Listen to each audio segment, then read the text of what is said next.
Mike Todd has a book out entitled CrazyFaith, which I have not read. I will be the first to admit that. I have not read his book. I have not listened to the message entitled CrazyFaith, but I like the title, Mika, so I said, I'm going to use it. I like CrazyFaith because if you agree with me and you agreed with me on New Year's Eve that we're expecting more in 2024, I'm going to tell you right now, it's going to require not just faith, man. It's going to require crazy faith. And crazy faith is simply this. Crazy faith to do what God says do, to go where God says go, and to let go of what God demands you release. Watch this, even if it doesn't make sense. That's crazy faith, Robert. It's doing what God says do, saying what God says say, going where God says go, releasing what God commands us to release, even when it doesn't make sense. See, some of us think too much before we make a decision, and it's like God is like, no. See, you got faith in me, but you're thinking too hard. I need you to have crazy faith that when I say go, you get up and go. When I say speak, you get up and speak. Stop worrying about what other people are going to say by what you say or what you do. Do what I say do, because that's crazy faith. The problem is here in America, many of us don't have crazy faith. We have consumer faith. There's a difference between crazy faith and consumer faith. Consumer faith says this. Consumer faith is faith that is great as long as it adds but doesn't subtract from your life, as long as you benefit but with few costs. She said, what? What? Consumer faith. I'll do it again and I'll slow it down this time because I don't want this to go over your head. Because many of us in the Western church, we operate with consumer faith. And consumer faith says this. It's a faith that is great as long as it adds but does not subtract from your life, and as long as it has benefits for you but few costs. You see, we look at the price tag on things, and it's a good price, but are you willing to pay the cost? There's a difference between price and cost. Value is not found in price. Value is found in the cost.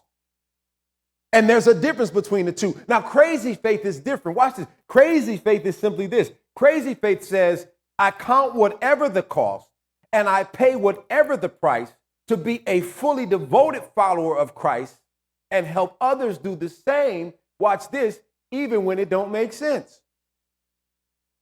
Let me give you some biblical examples of people that had crazy faith in the Bible. There was this one brother by the name of Noah. And God spoke to Noah because Noah and God had this intimate relationship. And God said, yo, Noah, let me holler at you for a minute, son. Noah like, okay, you got me. What's up, Pop? He said, I'm about to destroy the earth with a flood. Can you imagine Noah like, okay, man, that's some scary stuff. Like, dude, chill. What's wrong, Pop? Let's talk this thing out. No, don't worry, Noah. I'm gonna destroy the earth with a flood, but here's what I need you to do. I know you out here managing the grapes, and I know you out here pressing your little wine, but what I need you to do is build an ark. I need you to build a boat. Then I want you to go through all the earth, and I want you to find 2 of each kind of animal and put them on there. You and your family, I want you to build this boat because I'm about to destroy the earth with a flood. And y'all looking at me like, okay, we know that story, Pastor B, but let me make it personal. Do y'all know that Noah was not a boat builder? I imagine, Leslie, did Noah even know what a boat looked like? How did he know exactly what he needed? He said, Noah, I want you to build a boat, find 2 kinds of animals. Watch this. Here's where it gets deep. Ready? Watch this, Mama Connie. You're gonna love this. If he had not been on the whole earth, how did he know he's got the right amount of animals on this earth? When does he know when to end it? Okay, I got 2 elephants, I got 2 of this. If they didn't have geography and biography and all of that stuff in school, how did he know when he had settled the amount of animals and if they were all of the animals on the earth? How did he know that? Crazy faith. He said, I'm going to build this boat. I've never built the boat before. I've got to find the materials to build this boat. I'm going to do it. And watch this. But what if there's never a flood? Because I got to say this so y'all know that. He didn't build it in a year. It took him almost a lifetime to build this boat. I'm going to tell you like this. Watch this. I'm going to tell you like this. If it was me, Brandon, Like, if I ain't see the flood and the rain didn't start coming after a week, I'm like, man, please. I'm tired. Man, please. It ain't rain yet. They went a lifetime, Mr. Mitchell, building this boat, waiting for this rain that would totally take over the earth, but he never stopped building. Crazy faith. Crazy faith. Okay, what about, this is crazy. King Jehoshaphat. King Jehoshaphat, watch this. God instructs King Jehoshaphat, they're about to have a battle with several different nations that are known to be professional butt kickers. They're about to battle these people. Their army is not big enough. God tells them, go, you won't even have to fight the battle. But then God goes a step further. He says, King Jehoshaphat, I want you to go and show up to the battlefield. And I know you're outnumbered, but I promise you, you will not even have to raise your fist. Jehoshaphat's like, all right, cool, we could do that. We trust you. He said, but here's the caveat. Here's what I want you to do. I want you to put a group of singers, put the choir in front. Wait. We're about to fight, not one, not two, three, maybe 4 different nations that are known killers. And you want me to put a gospel team in the front? Like, that's going to be our first line of defense? Say word, as Sam would say. Sam says often, say word. Seriously, King Jehoshaphat tells the people of Israel, we're about to go to battle. We've lost against these people before, and they're about to jump us. And so here's our strategy tomorrow when we go to the battlefield. I know y'all ready. He got them pumped up. They get all the weapons they can get. They're doing their little push-ups and sit-ups and the beach body workouts and all of this stuff. Only for King Jehoshaphat to say, and we're going to put the gospel choir in the front. Crazy faith, because they do that in 2 Chronicles chapter 20, verse 20 through 22. They put the singers in front. They're marching toward the battlefield. By the time they get there, these nations are fighting against each other because they went to war in worship, not with their hands. Crazy faith. Or what about Joshua? If you don't know anything about Joshua, who is the predecessor of Moses, y'all know Joshua was a warrior. He was Moses' general in the army. I mean, the man was a chief strategist when it came to warfare. Joshua knew how to throw hands. And God says, Joshua, I'm about to give y'all Jericho. Joshua's like, bet. I mean, I know those walls have not been penetrated before, but because I'm a military expert and I'm a chief strategist and I know how to beat some people, I got this. And God says, no. Here's what I want you to do. I want you to gather all your people and for 7 days walk around the place I'm about to promise you. Wait. But God, I know how to throw them things, man. And God was like, you don't need to throw them. I just need you to walk around this place for 7 days. And on the 7th day, walk 7 times. And on your final round, I want you to just shout. Wait, so God, what you're telling me is this. You want me, first of all, to convince these hundreds of thousands of people that this is the place you're promising us. And the way we get to it is to walk around it. And then on the 7th day, after walking 7 times, you just want us to go, yeah! And it's going to happen? Yeah, okay. Crazy faith. Because they did that. And if you know anything about the walls of Jericho, which were impenetrable, they went on the 7th day, walked around the city 7 times, and they shouted, and the wall fell, and they walked into the place God promised them. That's crazy faith. And I'm telling you, in this season of your life, if you're expecting more in 2024, it's going to cause you to do some of those things that don't make sense, but that's how you get to where God is sending you. How about Jesus telling a man who had never walked before in his entire life, people walking by him just saying, bro, why don't you just try to get up? Jesus comes to say, get up, pick up your mat, and go. And this man having faith to say, well, everybody else is saying it, let me try it. Here's the bigger part. He don't know if this is really Jesus. He can't go on social media and say, well, let me see what this Jesus dude look like. He can't Google Jesus to see who Jesus looks like. He has no description of it. He just has to believe that this man who's telling him to get up and pick up your mat is really the Messiah, the Savior. Crazy faith. He gets up, does it, and what happens? The man can walk, he can run. He's probably, in that time, a modern day, old time Usain Bolt. No telling. How about Jesus telling Peter, step out the boat, walk on water? You mean, you're Jesus. I expect you to be able to do that. But you're saying I can do the same thing? Yeah. You want me to step out? I don't even know how deep this water is. So you just want me to just step out. First of all, you gonna save me if I drown? I mean, you ain't even offered that part. You just say step out and walk. Notice that in the Bible, Jesus didn't say, if you sink, I'll pull you up. He didn't say that. Peter said, okay, if you said I can do it, let me try it and see. Okay, I got one foot out. Okay. Okay, look, I'm walking on water. Oh no! It took crazy faith to get out of the boat. See, we always focus on the fact that he lost his faith and started sinking. But it took faith to just even step a foot out the darn boat in the first place. That's crazy faith. One more, and then I'm going to get into my message today, and we'll be done today, I promise you. I got to get on the road. What about Abraham? God says to Abraham, hey, Abe, I got something I want to tell you. I want you to grab all your family. Don't pack everything, just a few things. And I want you to go, because there's a place that I've promised you.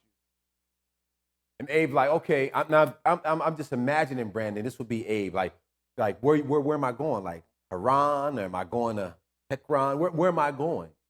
Just go to the place that I'm telling you to go.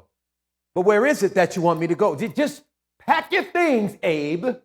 Grab your family and go. What did Abe do? Grab the family, and they went. No GPS coordinates, no address, no starting point. I'm just imagining if I'm about to leave, God says, hey, Broderick, I want you to leave Mosaic Church and go to this place I'm promising you. I'm like, okay, so when I leave out the parking lot, do I make a right or do I make a left? And then when I get to the end of Highland, do I make a left there or right there? But if I go this way, do I make a left on Veterans or do I make a right? Or do I just keep going past all the way down to Discovery Boulevard? God, where am I going? God says, I ain't going to tell you all that. I just need you to go. Because what I want to know is if you'll trust me enough to lead you. So he goes. And he goes. And he goes.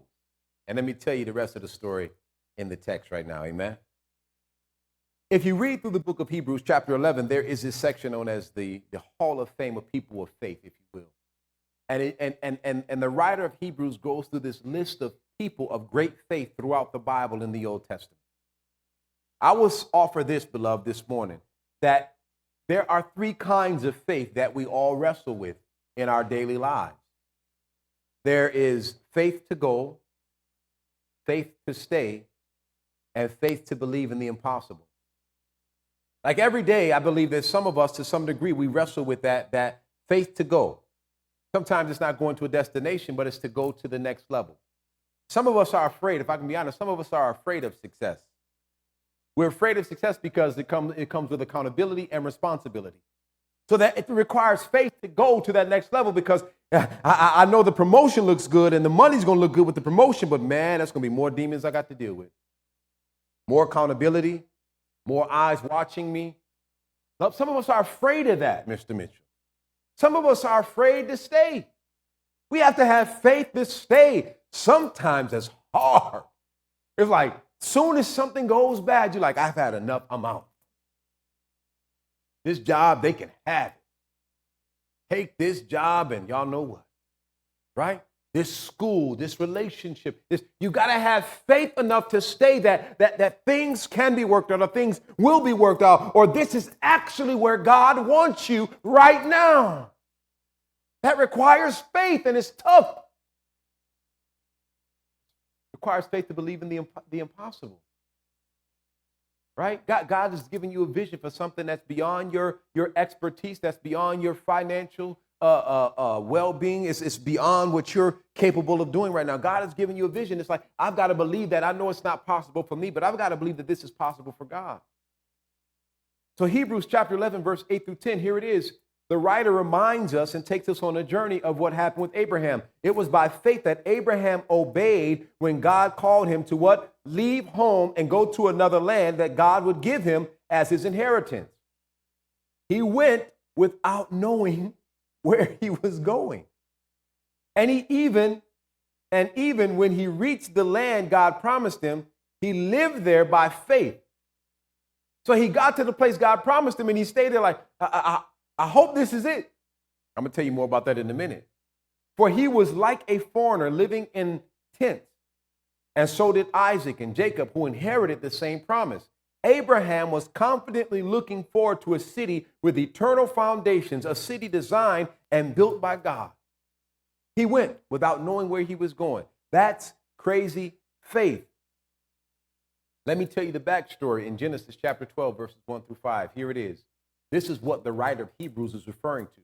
The Lord had said to Abram, leave your native country, your relatives, and your father's family, and go to the land that I will show you. I will make you into a great nation. I will bless you and make you famous, and you will be a blessing to others. I will bless those who bless you and curse those who treat you with contempt. All the families on earth will be blessed through you. So Abram departed as the Lord had instructed, and Lot, a relative, went with him. Abram was, watch this, 75 years old when he left Haran. He took his wife Sarai, his nephew Lot. He took all of his wealth, his livestock, and all the people he had taken into his household at Haran and headed for the land of Canaan. When they arrived in Canaan, the story continues. All right? So he went in search of a land called Canaan, but I've got to tell you, he stopped there prematurely. He didn't get there right away. Abram first went halfway to where God had called him, and only eventually continued to obey God and went where God wanted him to go completely. Yet thousands of years later, God did not remember the delayed disobedience of Abram. He remembered only the faith of Abram. God did not focus on the fact that, hey, Abram, you didn't go where I told you to go. You stopped immaturely. That's not the land. You stayed there. You done made yourself too comfortable where I did not tell you to go. But since you stopped there, I blessed you. Now I need you to keep on going. God didn't pause and say, you know what? You didn't listen to me. I didn't tell you to stop. God focused on you had faith to stay there and know I'll take care of you there, and faith enough to keep on the journey where I was ultimately taking you, which is the land of Canaan. And what happens is a lot of times we're afraid of doing what Abram did. We're afraid of stepping out on faith because what if I mess up? What if I fail? What if I don't do this right? What if I hurt somebody along the way? Or what if I get hurt along the way? We don't take the steps that God tells us because we're afraid of all the negative things that could happen, never focusing on the positive results of what God said would happen. So we remain in this posture of not moving to where God says go because we're worried about what happens next. And I've said this before and I'll say it again. We just need to worry about being faithful and let God worry about the outcome. God says, I want you to be faithful. Let me worry about the outcome. If I said I'm going to do it, I'm going to do it. You just need to go through with it. You just need to follow the plan. So let me give you 3 notes from Abraham, and then we're done. First note I want to tell you about faith. 3 notes on faith from Abraham. Number 1, you got to catch this. Crazy faith requires you to do this. If you don't step out, you'll never discover the next step. If you don't take a step out, you will never discover the next step. I'll say it this way. Sometimes you have to do it just to see that you ain't supposed to do it. I'm serious. Sometimes you just got to do it to see that you're not supposed to do it. I'll say it this way. Sometimes gives you Sometimes God gives you what you ask for to show you that that's not what you really need. You've been begging for this thing. You've been asking God for this thing. God says, I've held back because you don't realize what you think is rejection is actually my protection. But since you keep on begging and pleading, let me give you what you're asking for to show you that what you're asking for is not what you actually need. So I'm going to let you do it. Only for you to see that's not what I have in store for you. Sometimes it happens in relationships. Come on, somebody. Huh? God, I hope this is the right person for me. Ooh, they so sweet and they got this, they got and y'all get together only to realize that you in there and you're like, God, I must have missed the message. I don't know what voice I was listening to. This I done missed. I got the wrong download. I don't know what happened. And God was like, see, I told you that, but you wouldn't listen to me. You want to force a square peg into a circle hole. And that's not how I designed it. You're forcing stuff. God, I want this promotion. I want this promotion. Why are you denying me so long? I've been waiting. I worked hard. I've given everything to this opportunity. But God, why is it not happening? God says, you know what? I'm tired of your mouth. Go ahead and get it. And you get in there, God, please, show me the exit. I can't take it no more. Lord, give me the exit. God was like, oh, you done had enough now. Now you want to listen. Go ahead. That's how God does it, because that's what parents do. That's why we call him Abba, our Father. And some of us are parents the same way. You keep asking for the, go ahead. Go ahead. I keep telling you not to touch the fire, but you want to keep playing with it. Go ahead, get burned. You're going to learn today. Or you want to sit up there and watch TV all night and then wonder why you can't function the next day? Go ahead, watch TV till your eyeballs fall out. But watch what's going to happen in the morning. You getting up and going to church.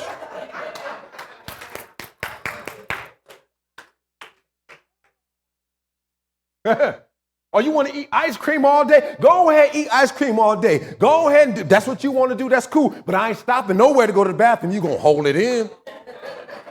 You're going to learn today. And that's what God does. He says, you want these things that are pleasurable to your flesh, but God says, but where do I get credit in the pleasure in your flesh? God says, you want it, I'm going to give it to you just so you can see that that's not what you need. What you need is what I'm offering, but you don't want to go through the process. Because process, here it is, process is painful. But just because it's painful don't make it good, not good. Process requires stretching. Process requires some pulling. Process requires sometimes a little bit of pressure.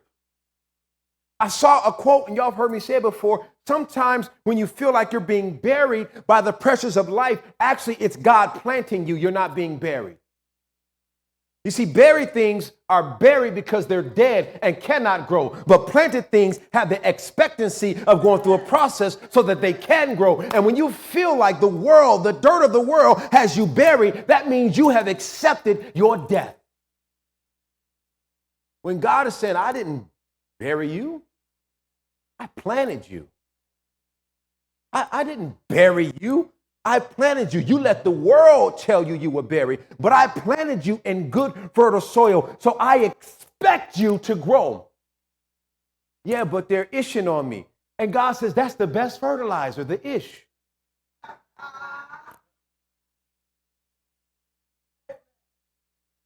Y'all get it later. Y'all be acting like y'all holy. Y'all actually say the words in here. But if you don't step out, you'll never discover the next step.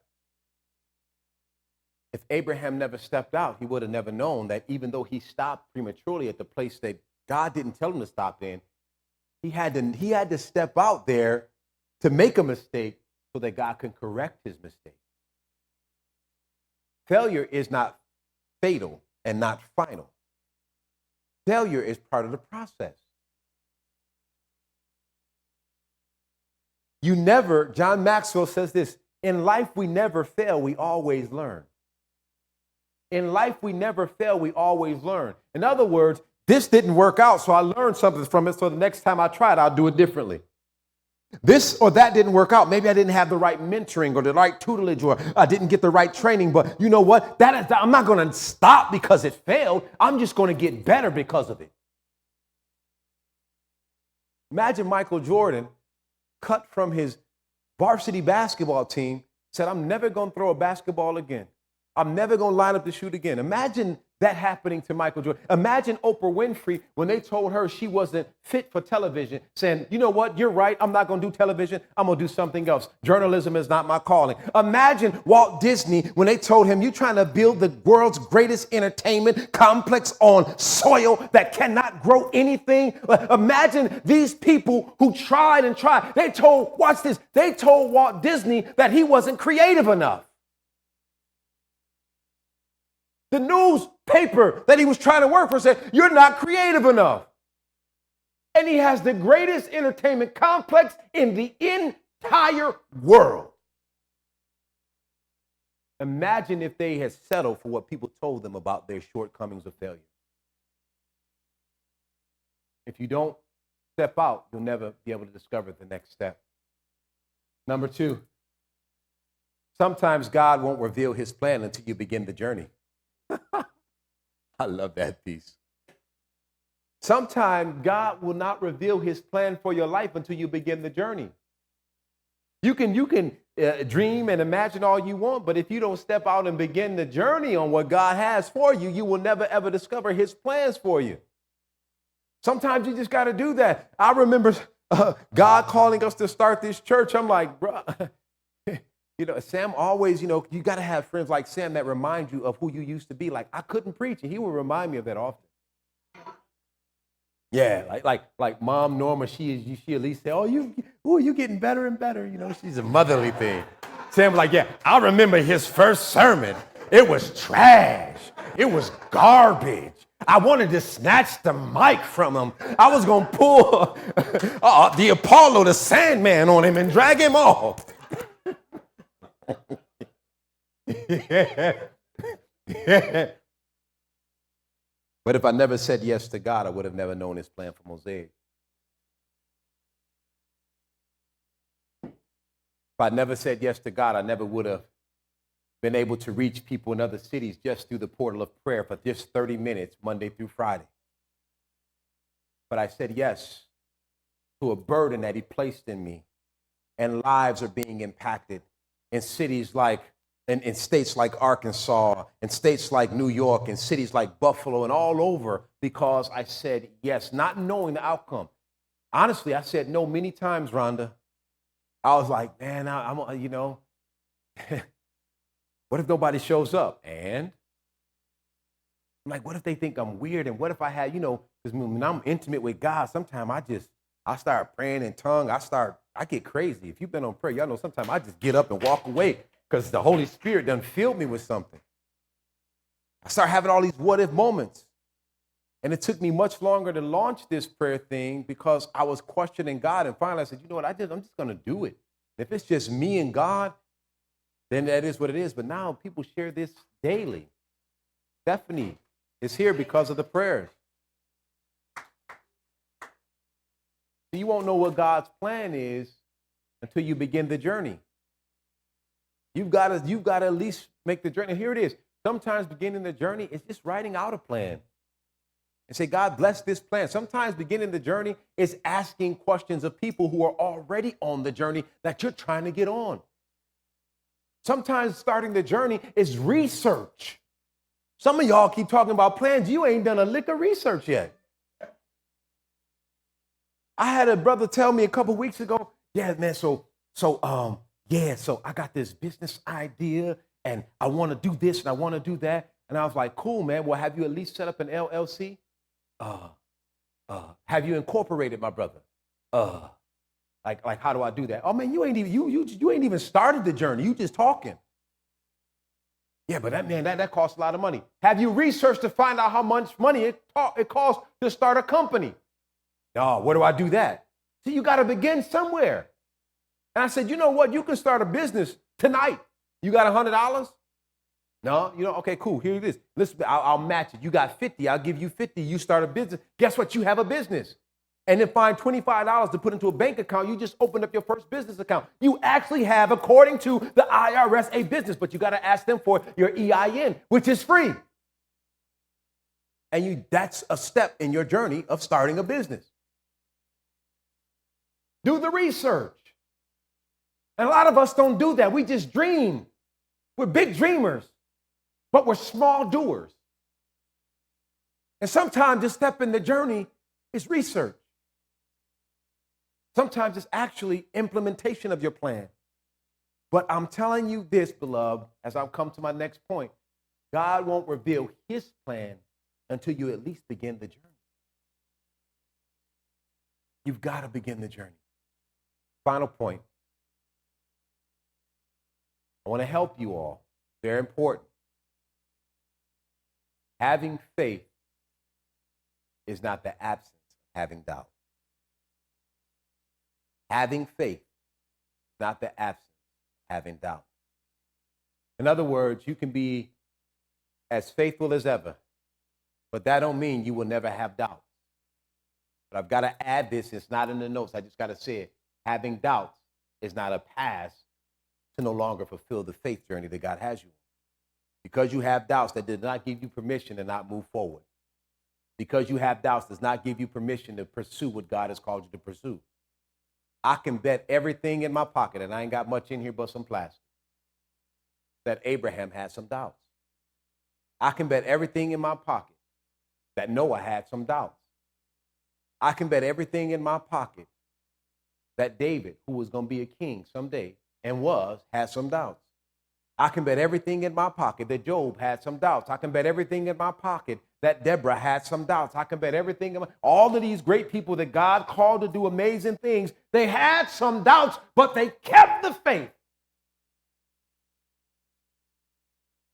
And I want to tell you, before you start having doubts and not exercising the faith within, having doubt does not give you permission to quit. So having faith is not the absence of doubts. Having faith is trusting God in spite of your doubts. Having faith is Noah, years into building a ship and still no rain, saying, there's no rain. Every morning, getting his kids up, getting his family up. Can you imagine? I know his family has some things to say. Yo, Pop, like, like, what did he really say? What did God no, say it verbatim. Like, can you quote God on this? Because I think you misinterpreted what he was really saying. Maybe he wanted us to build a dinghy, not this massive city in a ship. Like, did you misinterpret God? There was some doubt. And we already know Job has some people in his ear giving him doubt. Like, his wife was like, yo, you still trying to praise God? Like for real, son? Like, our kids are dead, sir. Our livestock is gone, sir. Our friends have turned their back on us, sir, and you gonna still praise your God? Why don't you just curse him and die so we can get this over with already? I'm like, Job, one, you had crazy patience, because, yeah, it would have been some furniture moving. I'm just saying, whatever, I'll judge me. You ain't gonna talk to me that kind of way. No.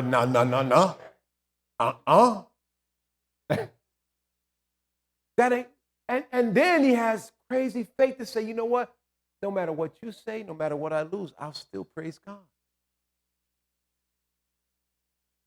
If you're going to leave me, wife, so be it. As long as I got God, I'm okay. I can get more livestock. Heck, I can find more land to grow crops. I can lose everything, but I just can't lose God. That's crazy faith. Job was so depressed, he was like, I cursed the day that I was born. You know what's powerful about that? He didn't curse God, he just cursed that he was born. He could have, God, how dare you, as faithful as I've been, how dare you? He said, no, I must have done something wrong for this to happen to me. I wish I was never born because I did something that hurt or offended you, God. He never cursed God. He cursed his life and looked over his life and remained faithful in spite of all that he was losing. That's crazy faith. It's having doubt. It's having concern, but not letting your doubt or concern cause you to be disabled and not move forward in what God is telling you to do. And some of y'all, I'm about to get really personal, and then I'm at the end of my notes, actually. Some of y'all have God gave y'all a number with this next initiative. You crossed it out. Yeah, I got some there because I think that happened.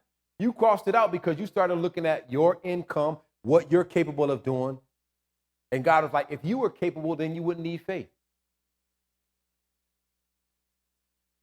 If you could do it on your own, you wouldn't need me. But I'm asking you to do something that's going to require you to rely on me like never before. Some of you will receive this spiritual gifts thing, and you've already you know what? I can't wait. I'm signing up to serve in this ministry. But something is going to distract you, and you're going to cross it off. Some of y'all have said, you know what? I'm going to commit to serving at least twice a month. Then you start looking at your schedule. You start looking at the moments you'll miss out hanging with your friends, brunches you'll miss out on. And you're like, you know, maybe I'll just do one. I'll just do one Sunday a month.